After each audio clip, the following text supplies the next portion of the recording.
दुनिया के सबसे बड़े मुस्लिम देश में बैठकर कांग्रेस के दिग्गज नेता सलमान खुर्शीद ने मोदी सरकार की ऐसी तारीफ की है जिसका अंदाजा खुद बीजेपी को भी नहीं था। जम्मू कश्मीर से अनुच्छेद 370 के हटने के बाद कांग्रेस ने इसका जमकर विरोध किया था।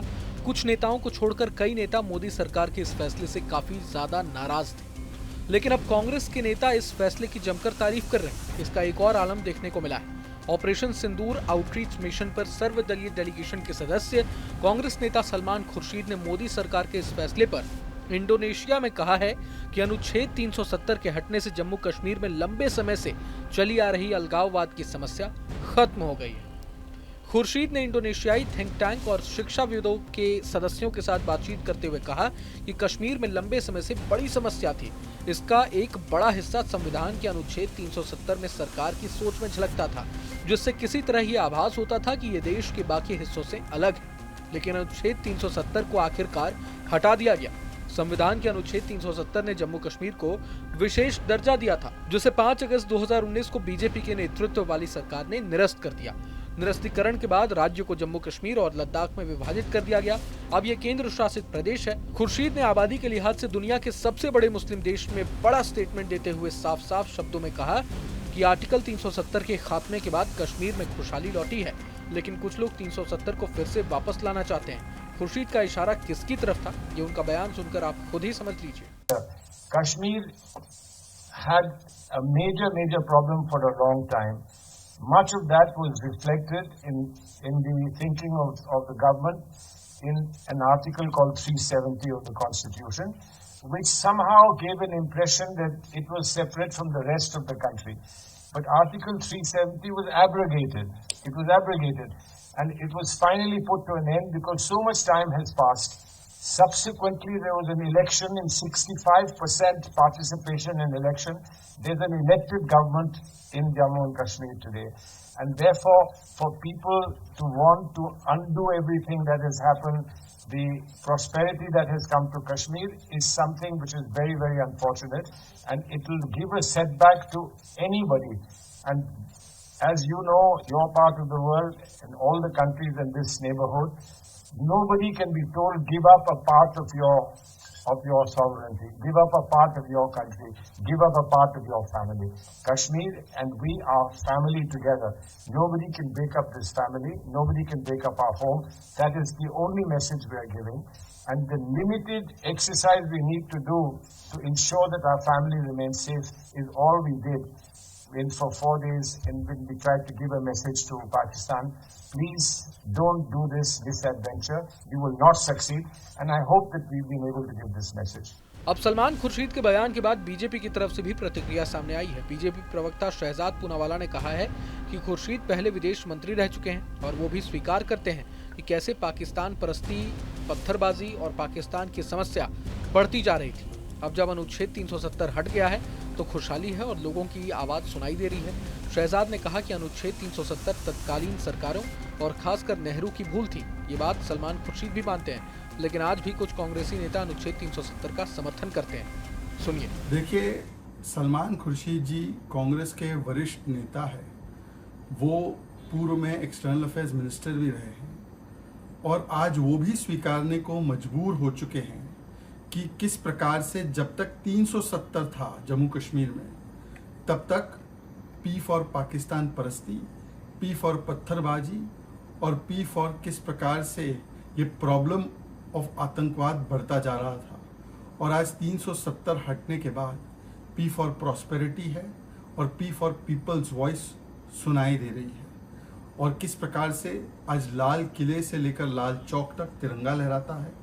आज किस प्रकार से पहलगाम हमले से पहले अगर आप देखें तो कितने टूरिस्ट की संख्या बढ़ी थी, किस प्रकार से डेवलपमेंट का कार्य हुआ था 370 हटने के बाद, और किस प्रकार से वहाँ पर चुनाव हुए थे और चुनाव में बढ़ चढ़कर जनता ने पार्टिसिपेट किया था।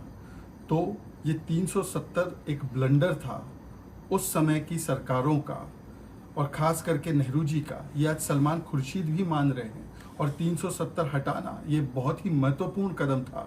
आज ये अंतर्राष्ट्रीय मंच पर मान रहे हैं, परंतु दुख की बात यह है कि कांग्रेस पार्टी का नेतृत्व तो ये कब मानेगा। आज भी उनके कुछ नेता 370 लौटाने की बात करते हैं, देखिए, सलमान खुर्शीद जी ने बहुत सारे राज उगल दिए हैं। पहले उन्होंने कोई मीडिएशन नहीं हुआ था, इसके ऊपर भी बोला, और तब भी कांग्रेस पार्टी का झूठ पकड़ा गया। आज 370 ने कैसे जम्मू कश्मीर को बर्बाद किया था और उसके हटने के बाद कैसे जम्मू कश्मीर में एक प्रकार से प्रॉस्पेरिटी की लहर आई है, उस पर भी कांग्रेस पार्टी जो नैरेटिव फैलाती थी उसको भी ध्वस्त करने का काम किया है। मुझे लगता है कांग्रेस पार्टी को पूछना चाहिए कि क्या वो सलमान खुर्शीद जी की बातों को नकारेगी, सुपर प्रवक्ता बताएंगे या स्वीकारेंगे। अब एक तरफ जहां सलमान खुर्शीद ने 370 पर मोदी सरकार की तारीफ की है, तो वहीं विदेशी डेलीगेशन में शामिल कांग्रेस नेता मनीष तिवारी ने भी कुछ ऐसा कह डाला है जो उनकी खुद की पार्टी को चुभने वाला है। कांग्रेस सांसद मनीष तिवारी ने भी पाकिस्तान स्पॉन्सर्ड आतंकवाद के खिलाफ ऑपरेशन सिंदूर वाले डेलीगेशन में शामिल होने के अपने फैसले को राष्ट्र की पुकार बताया। लाजमी है कि कांग्रेस में शशि थरूर की तरह पार्टी लाइन से अलग मत रखने वालों की फहरिस्त बढ़ती जा रही है। ऑपरेशन सिंदूर को लेकर कांग्रेस के स्टैंड से उसकी ही पार्टी के कई नेता इत्तेफाक नहीं रख रहे हैं। कांग्रेस सरकार पर हमलावर है। राहुल गांधी बार बार सरकार से सवाल पूछ रहे हैं, हमारे कितने फाइटर जेट को नुकसान हुआ। ऐसे में शशि थरूर के बाद अब मनीष तिवारी और सलमान खुर्शीद के स्टैंड राहुल गांधी को टेंशन बढ़ा सकते हैं। हाल ही में ऑपरेशन सिंदूर पर जिस तरह से कांग्रेस नेता शशि थरूर, सलमान खुर्शीद और मनीष तिवारी ने पार्टी लाइन से अलग बयान दिए हैं, उससे साफ होता जा रहा है कि राहुल गांधी के नेतृत्व पर एक खेमे का अविश्वास और असहमति अब खुलकर सामने आ रहा है। सुनिए मनीष तिवारी ने ऑपरेशन सिंदूर की तारीफ में क्या कुछ कहा है। On this platform, you have people representing different political parties, from the government to the opposition. This delegation is led by our honourable colleague, Mrs. Supriya Sule, who is the floor leader of one of the opposition parties in Parliament. I represent the principal opposition party in Parliament. My colleague here, Mr. Vikramjit Singh Sani, he is also from another opposition party. Both our colleagues, or three of our colleagues, Mr. Anurag Thakur, Mr. Rajiv Pratap Rudy, and our former Minister for External Affairs, Mr. Muralidharan, are from the Bharatiya Janata Party, which is the ruling party. And our friend Mr. Lavu Sri Krishna is the floor leader of the Telugu Desam Party, which is supporting the government.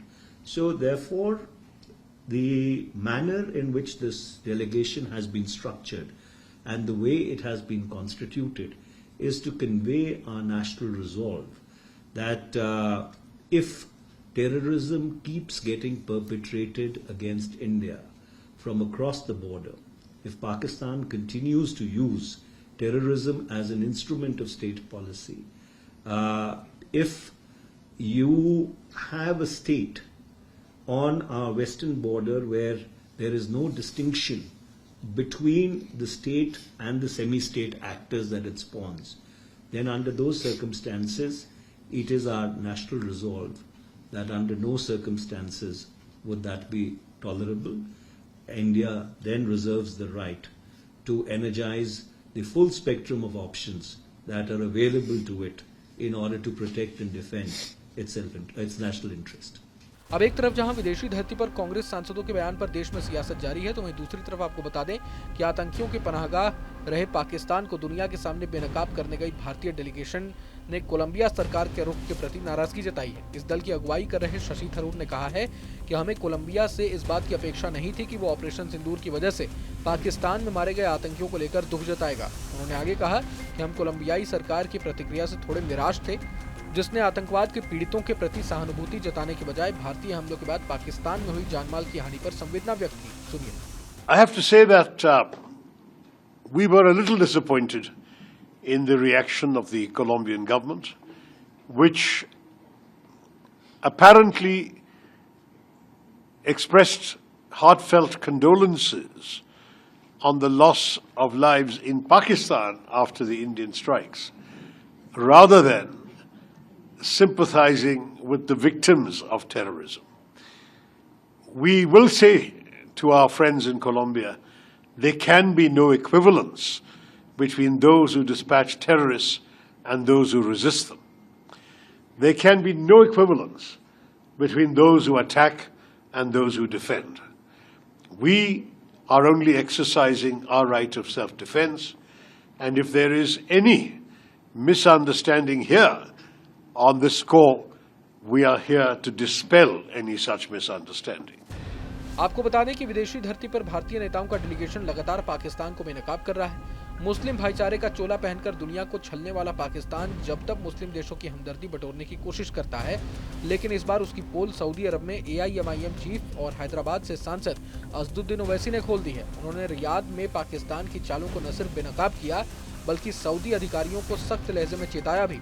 Saudi अरब की राजधानी Riyadh में भारत के सांसदों के प्रतिनिधिमंडल की बैठक के दौरान ओवैसी ने खुलकर कहा कि पाकिस्तान आतंकवाद को खुला समर्थन देता है और उसका हर दांव सिर्फ झूठ पर टिका होता है।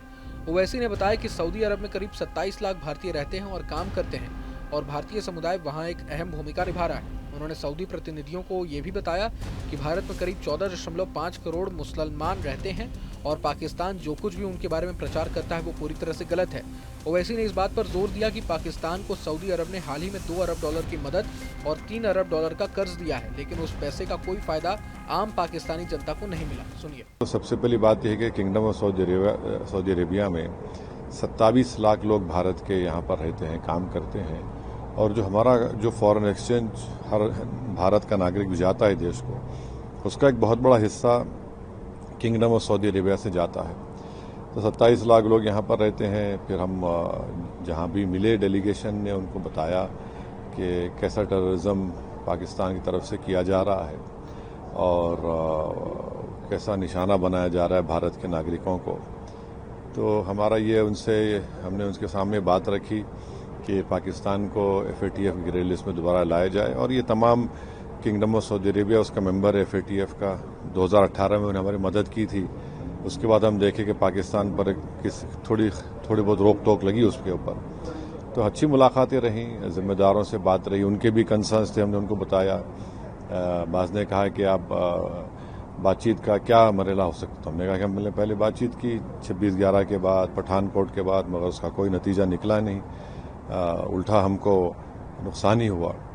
तो ऑल इन ऑल ये तमाम बातें हमने उनके सामने रखी हैं और हमने इनको ये बताया कि जो पाकिस्तान ये जो प्रोपेगेंडा करता है कि एक मुस्लिम कंट्री है, हमने उनके सामने ये बात भी रखा कि भारत में 14.5 करोड़ के करीब मुसलमान रहते हैं और ये उनका बोलना बिल्कुल सरासर गलत है।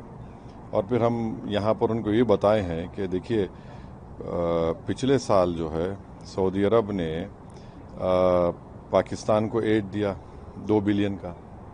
फिर 2024 में सऊदीया ने उनको लोन एक्सटेंड किया 3 बिलियन का।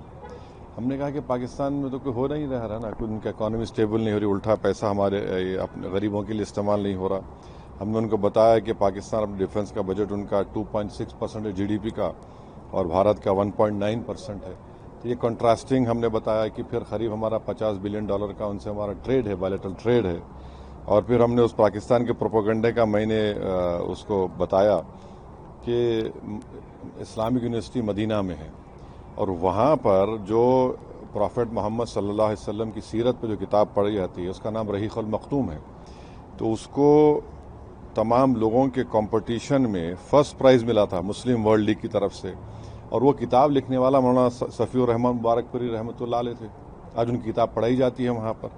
तो ऐसे कई भारत में जो हमारे उलेमा हैं, चाहे वो बरेलवी मसलक के हों, देवबंदी मसलक के हों, अहले हदीस हों, अहले तशी हों, इन उलमाओं का कोई मुकाबला पाकिस्तान के उलमा नहीं कर सकते।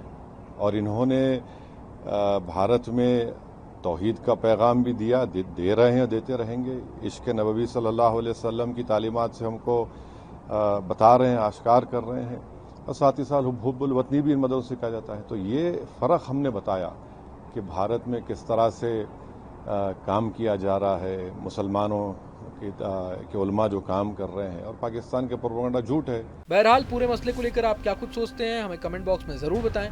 अगर आपको ये वीडियो पसंद आया तो लाइक करें और चैनल को ज़रूर सब्सक्राइब करें।